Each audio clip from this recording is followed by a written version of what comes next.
百苗服饰挑战，今天要挑战的是雷山苗族盛装，雷山之系的长裙苗族。对，穿好摆着裙就穿花旦。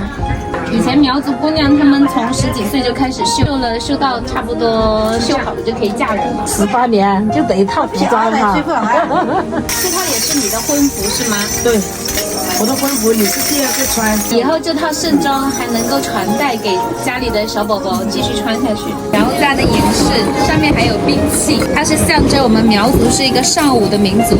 兵器呢是象征以前我们对抗战争的一个历史的一个经验，对祖先英雄的一个纪念。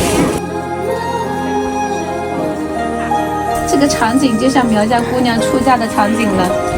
体验检查，不管高矮胖瘦，她都有非常高的身材的容纳度。